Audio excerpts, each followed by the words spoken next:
Well, we're excited to play a very good Gonzaga team tomorrow. You watch those guys play, whether it be live or on film.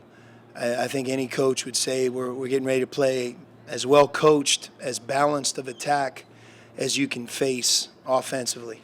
What they're able to do with their guards, their perimeter players, and then have two really dynamic low post scorers who are smart. Very difficult to defend them, and it's going to test our defense. And then when we have the ball, they're really solid. So it's going to be a great test. I think it's going to be a terrific game, and we're going to have to certainly be at our best to be able to beat an excellent team. Questions for Coach Miller? Myron Metcalf, ESPN.com. Coach, you've obviously been on both sides in terms of coaching at the quote-unquote mid-major and where you're at now. What are the differences in terms of resources when you're at a BCS school that has football and all the resources that come with that? Myron, I would say that very little. I think sometimes that you almost categorize college football and college basketball as if it's the same when we all know it's different. Places like Xavier and Gonzaga, they're not mid-major. They're not. Dayton is not. The way they travel, the talent level they have on their team, their coaches, those universities put all eggs in that basket to be as good as they possibly can be. And this tournament each year tells you of the parity in our game.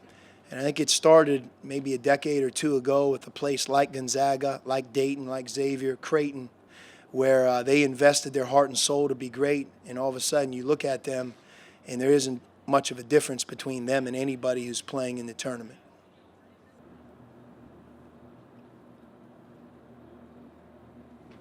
Daniel Burke with the Arizona Daily Star. Sean, what have been some of the keys in Caleb's development this season, and how much fun will that matchup be tomorrow with him when he goes up against another natural seven-footer?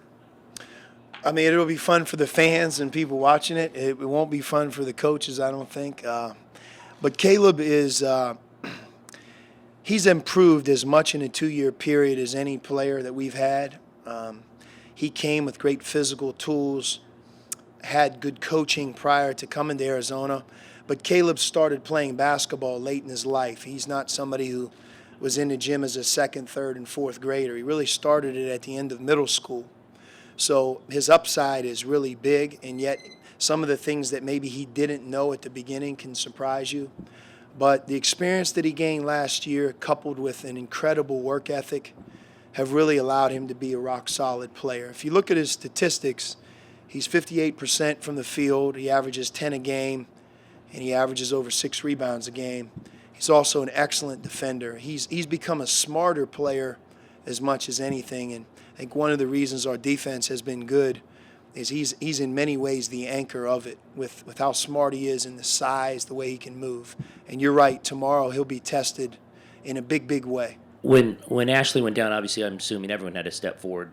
Specifically to Nick, what did you need him to do more? What did he give you more when someone like that goes down? Well, Nick is the natural leader of our team. And when Brandon went down, I think we went through kind of an awkward period where he almost tried to do too much.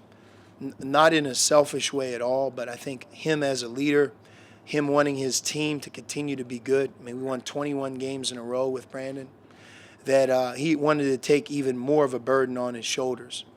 Although all of those guys who are on our team have done more, including Nick, I think right after that he realized that he didn't have to press as much, he didn't have to do as much. He just had to continue to be a really good player himself and to be an even better leader. And that's really what he did. But we had a number of players step up in Brandon's absence. Caleb Tarczewski is one of them.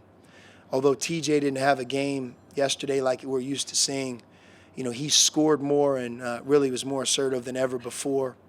And then obviously a number of guys, whether it be Elliot Pitts, Gabe York, Jordan Mays, guys off the bench, Rondé, all those guys really stepped up. And it's one of the reasons why I think we feel so good about our season, because it hasn't been a smooth ride. When you lose a player like Brandon, it's not easy to keep things moving in the right direction.